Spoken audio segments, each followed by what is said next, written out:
Let those jingle bells be ringing a ding. I don't know these songs. Oh wow! I was gonna say for sure the first time I heard you sing.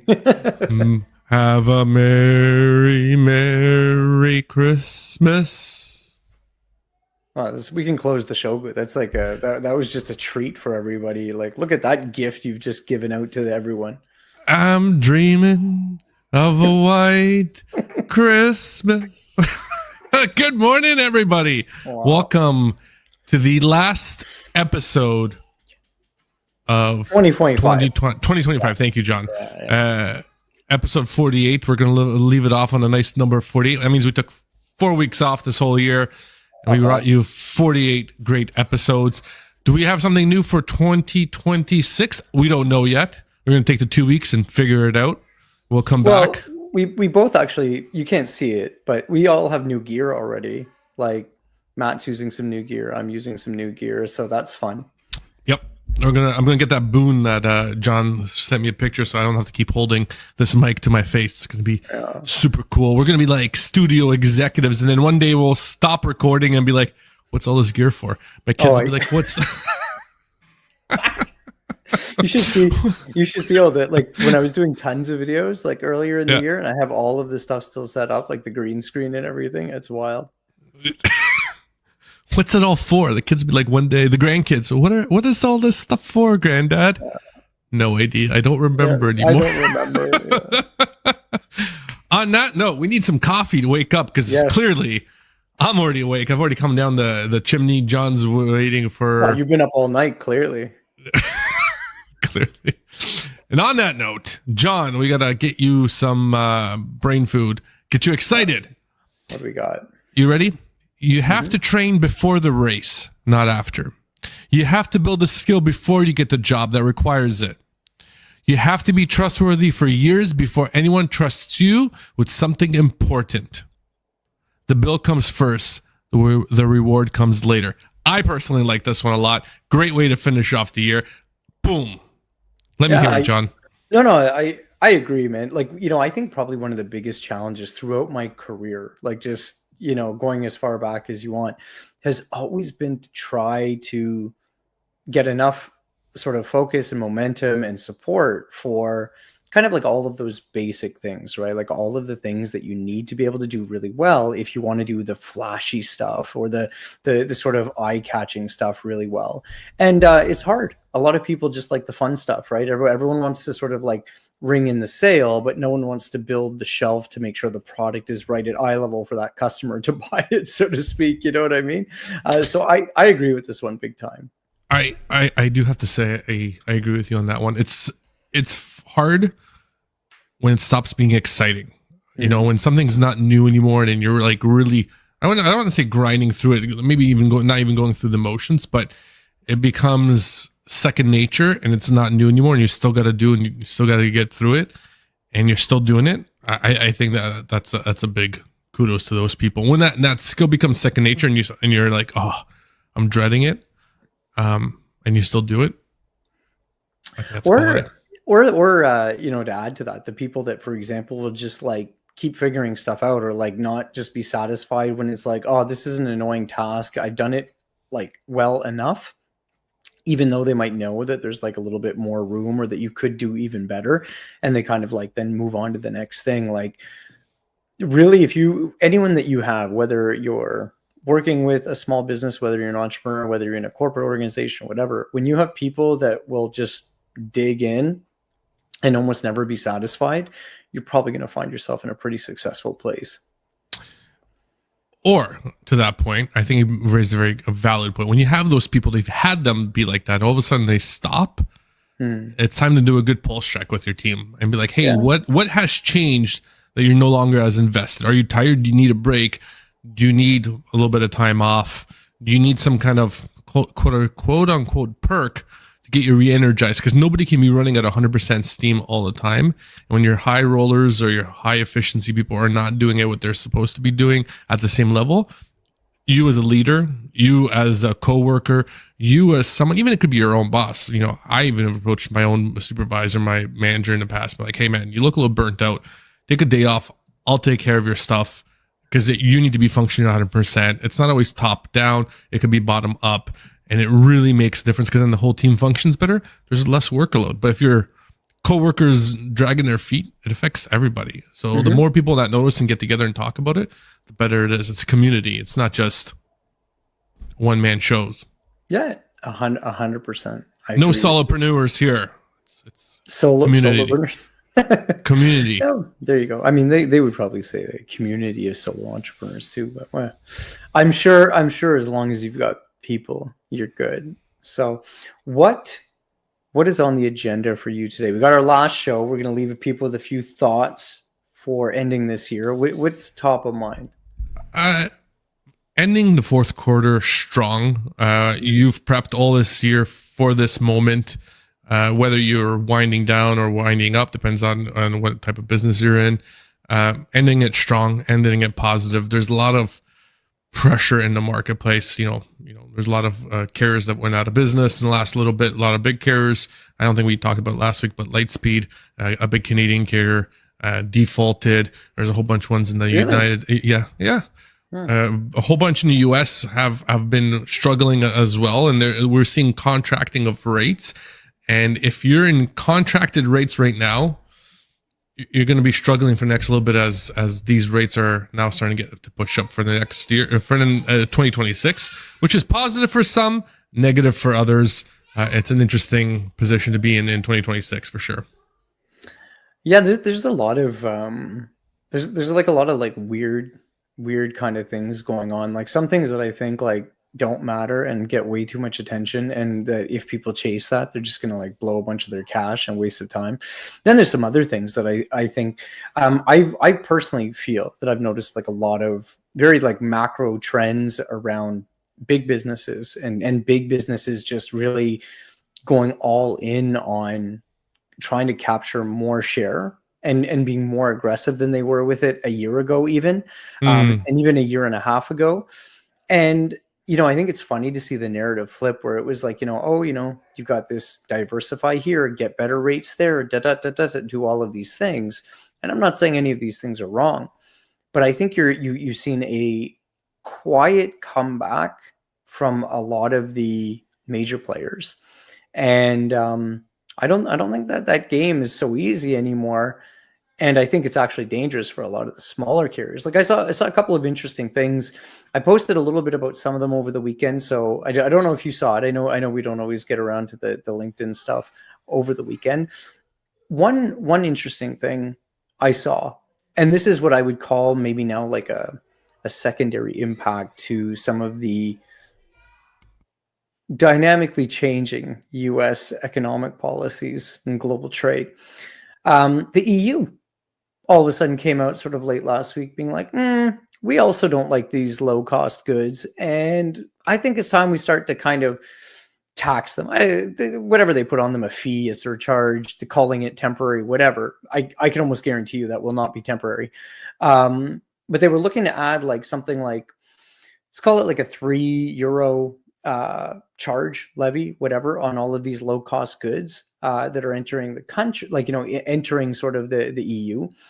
And on top of it, thinking about adding like another like £2 kind of like, just straight up charge on the parcel, like just another kind of tax, if you will, or whatever, basically kind of like increasing the service charges related to these things by like £5, which is funny because it's completely now putting pressure on the fact of like, on the one hand, you have consumers that have been ultra conditioned to have access to what, let's call it manufacturer direct pricing or extremely low pricing. They've made a very conscious decision to say quality is good enough for what I want. But both in North America and now you're seeing in Europe, the government's taking a stronger stance against it because of the impact it's having on the economy, right? Because dollars are going to other places rather than local. The only thing that I find ironic with it is that these local retailers or these local establishments in a lot of these situations are also going to these same manufacturers to essentially buy the same goods that then they just mark up by 50, 60, 100, 200%. and then sell it like locally. But, look, I do admit it has a different impact and a different contribution to the local economy, but that's a real tension between sort of but what was domestic economy and consumers, in my opinion. What this statistic I saw, I forgot, I gotta dig it up and to validate it, but it was that majority of the imports from China into the United States weren't coming from Chinese companies. It comes from American companies, right? And they're the many ones manufacturing those goods and producing them and setting them up and selling them. So it's not that there is this influence of foreign companies coming into countries and establishing themselves. It's these corporations that go, hey, the consumer wants X. We're not being regulated on this, so let's go and produce it over there to help bring in that cheap good. And that is the reason why you have companies like Whirlpool, who used to be dominant in the dishwasher space, now less so because there's a cheaper good they can buy. And people look at it like, hey, do I buy local?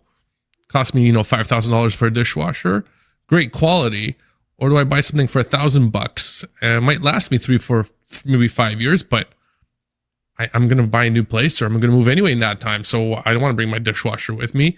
And that kind of churning of goods, of less recycling, has become a dominant part of Western society. But the funny thing is that you get a lot of proponents talking about the fact of like, oh, it's bad for the planet and this and that. And don't get me wrong, it is. I'm not remotely saying that it isn't. But on the one hand, it's that like you can't prescribe to a buy it for life mentality while also kind of like not pretending then that there's going to be a real fundamental problem with your economy, because for most of the first world countries, capitalism and sort of like consumer spending is a massive component to the success of those economies. And it's like, you can't get mad for people spending money and buying new things, and then also at the same time being like, yeah, but like you shouldn't throw it out, it's bad. It's like, well, kind of everyone created the problem with these nonstop expectations of companies having growth till the end of time. So I thought that was kind of interesting, because a bit of like a segue in the sense of you're seeing that tension, you're seeing this desire to try to bring things back local. Then I saw some more news over from Europe that was talking about Every, which is like a last mile delivery provider and stuff like that, and they were bought out by DHL not that long ago. But they're like, oh, we're hiring 2,500 new drivers and stuff like that. Like, your volume is surging, we're expecting to deliver more packages, and, they're taking obviously more and more market share, which is just interesting because, again, these big networks, like, we see sort of like Amazon taking a bunch of space here. You continue to see UPS and FedEx taking a bunch of space in North America. But, sort of on the other side of the ocean, you're seeing the same kind of thing. You're seeing these very strong, very infrastructure indexed carriers or people with large amounts of share already taking more. And I think that that's really going to be a fundamental issue, because it's like you've got legislation all over the place that's trying to cram this, kind of trying to put a lid over all of this like surging volume. Volume is still expected to grow, but now everybody needs more of it to stay sort of cost competitive or whatever, because at the same time, we've trained everyone to believe that like you should be able to order that like 10-cent pencil to your door and no one should think anything about it. It's true. The cost of shipping has to be included in it, but at the same time, as the logistics of things change and we don't have as many brick and mortars, there's cost savings not having those employees and not having those storefronts and those real estate that you did before, even though it's kind of counterintuitive, where that real estate helped bring in you a valuable asset at the same time, because you had a brick and mortar, and then you can leverage that into purchasing more, which is kind of what happened with the Bay. They had a lot of great real estate. Another company bought them, and then they leveraged all that real estate to the max, and now they're being all sold off because it was mismanaged. But that was always like a foundational, like you wanted that real estate to be able to help support your own growth. And with a lot of these lack of, they include that in the shipping costs is essentially that savings, right? But you're right, like you're not going to make $1 shipping a pencil. There's no markup on that, right? Exactly right. And I saw, And I find that, like, a lot of what's going on in logistics, sort of operations and supply chain in general, is like people are still over indexed on these things that I don't I don't really know how much they matter anymore. And I'd be pretty comfortable in almost any situation saying I don't think it matters that much. Like I saw an article, and it was talking about like the new head of last mile or whatever, or the recent, I shouldn't say new, like it was brand new, but like the relatively new head of like last mile for Amazon, talking about how they're doing even more optimization in this and that. And you're kind of reading, and for me, that I obviously have a long career tied to this stuff. Like, it's kind of a little maybe different level of interest than like your average person. So it's like, okay, I can kind of see the nuance in what they're saying. But the funny thing is, the real question that I think people aren't really asking is like, does it even matter anymore to a customer, like how much more optimized it is?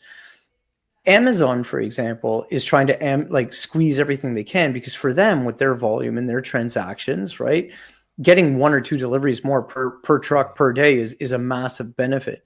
From a customer side, though, like there's not It, too much it's more. it's a competitive edge, right? They got to keep ahead of they've set the standard over the years, and they got to keep excelling past that standard because, and we forget this here in North America, there's a better standard out there in other places in the world where Amazon isn't established. And we've talked about this in places in China and India and more urbanized areas where you can get something in an hour.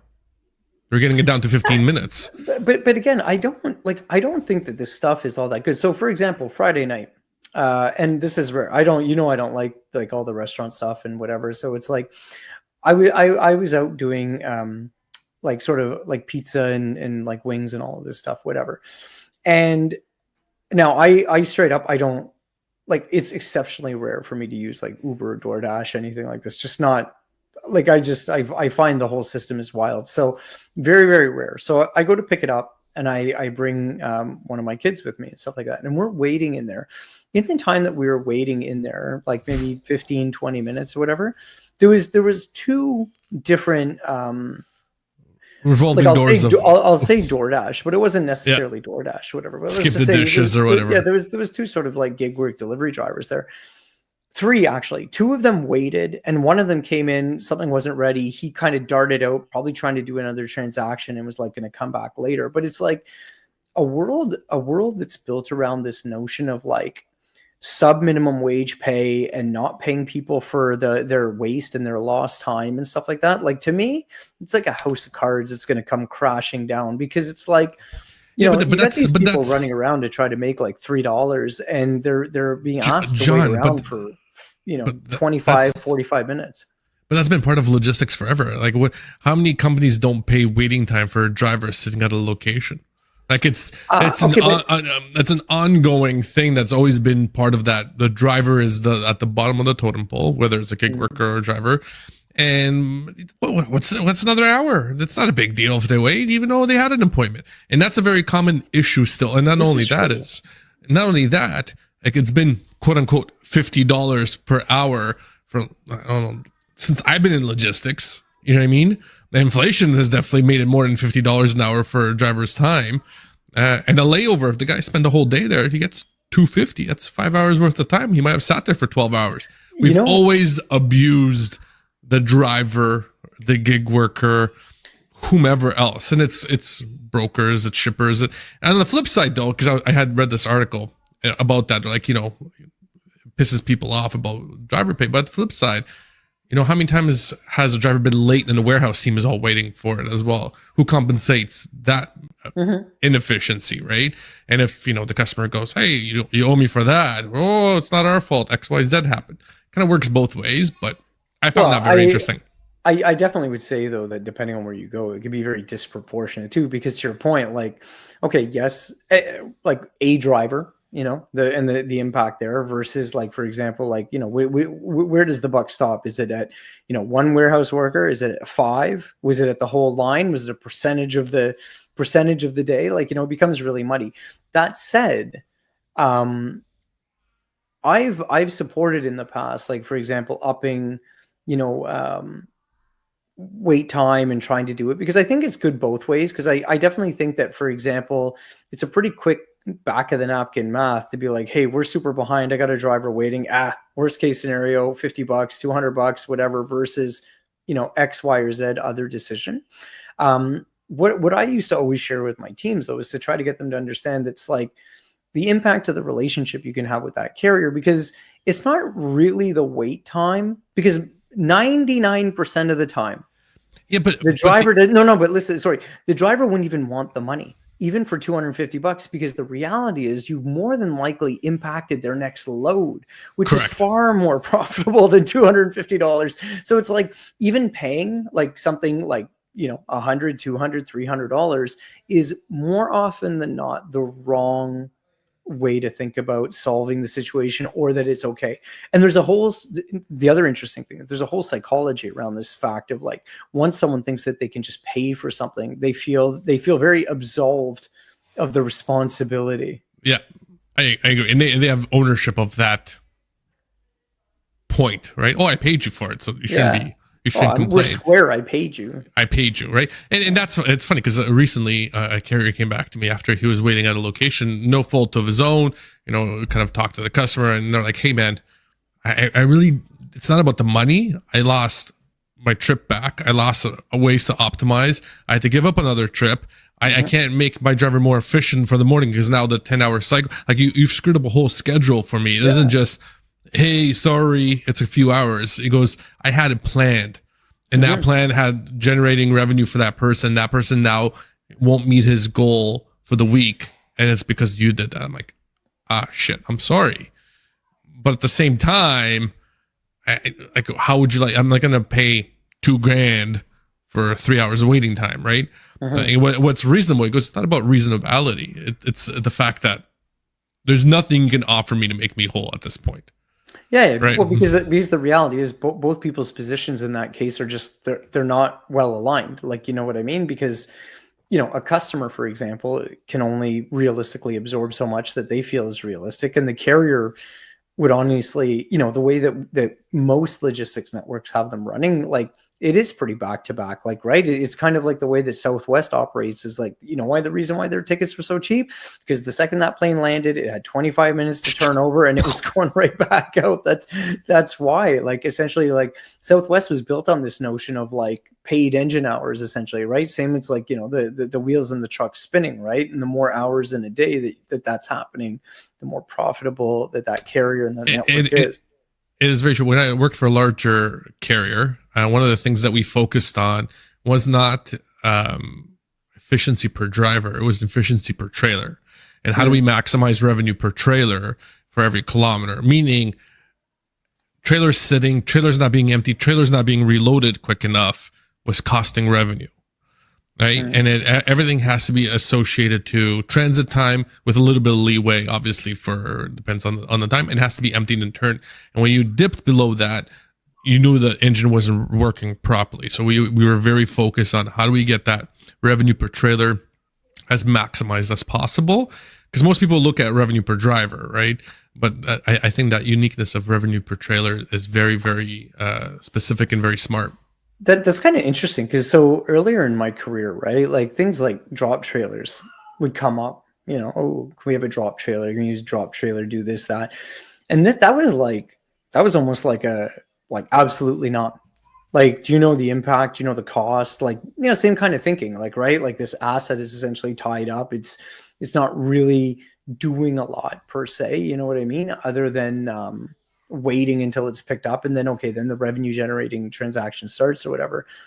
I've been very surprised though over the last few years to see how much more open people seem to be, and how much more they're incorporating sort of drop and switch trailers into their activity. Because I guess maybe like a small pullback to the earlier part of the conversation, people seem to be way over indexing or highly indexing on, I need it to be on time.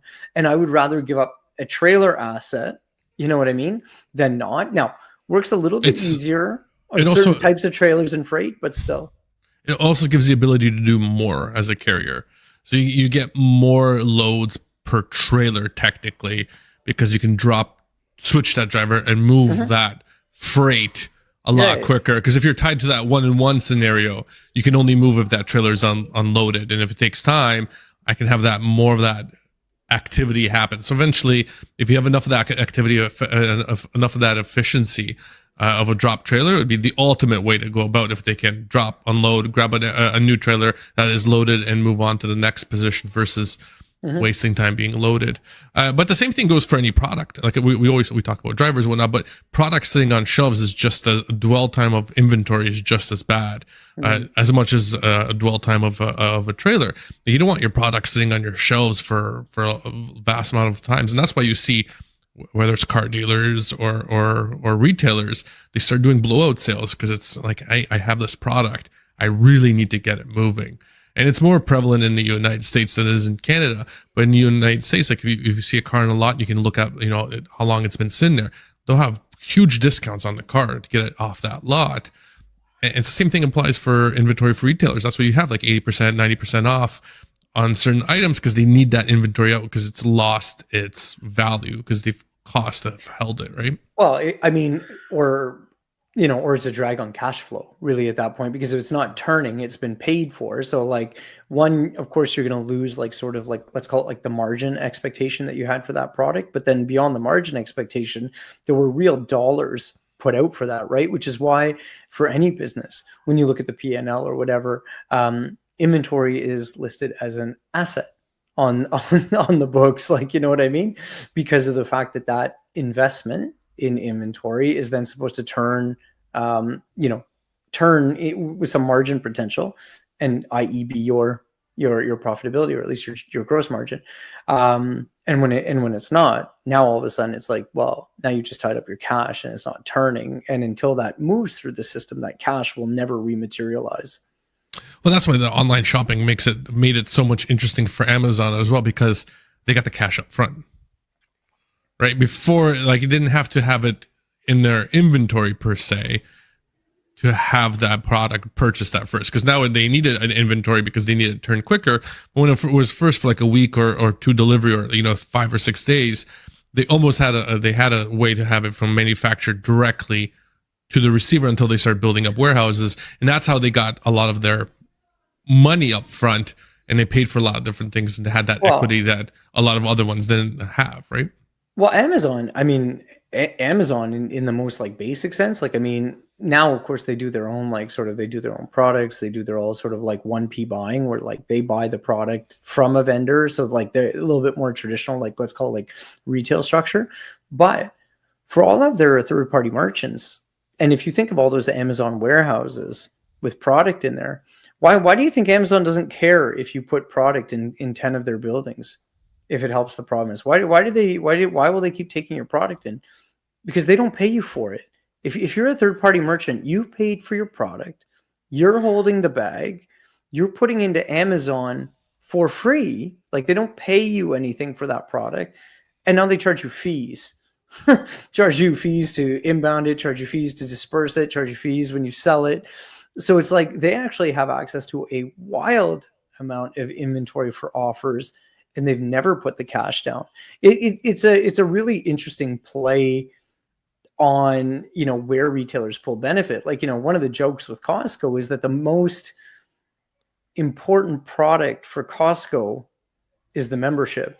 It's nothing that's on the shelf, because every year they get X amount of millions of dollars for free that they do whatever they want with. And, I think at one point the idea was that, well, they take that money and that's how they offer low prices and so that. These days, Costco is just so mega important and has so much muscle in the marketplace. They don't need to offset any discounts. They force manufacturers, or they force sort of vendors to give whatever the pricing they feel is adequate.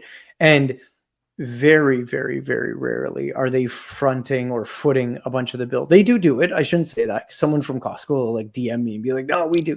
Yes, I know that they do make investments, and that they do obviously promos that are like, let's call it like non-vendor funded, but reality check. So does every retailer. Like, every retailer does that all the time. You know what I mean? That sells essentially other people's stuff, if you think about it that way, right? So anyways, it definitely very interesting. So Yeah, look at this was actually quite an episode. I just kind of caught the clock. I was about to say it's time to wrap it up and say some holiday cheer. Yeah, we just burned through that with all of this crazy detailed information. You see how fast that came out? I would like a song instead of some final thoughts from you, John. I would like you to sing, man. Rudolph the Red-Nosed Reindeer or something. Yeah, right. No chance. I'm not a singer. That's look. I can't steal your thunder. You started. You can end it with a song. Well, I will just tell everybody that I hope that they end up crushing the end of the year. That the next few weeks are good to everybody, and really hope that everyone gets very focused on their quality of execution going through 2026. Because I don't think that much is going to change from 2025.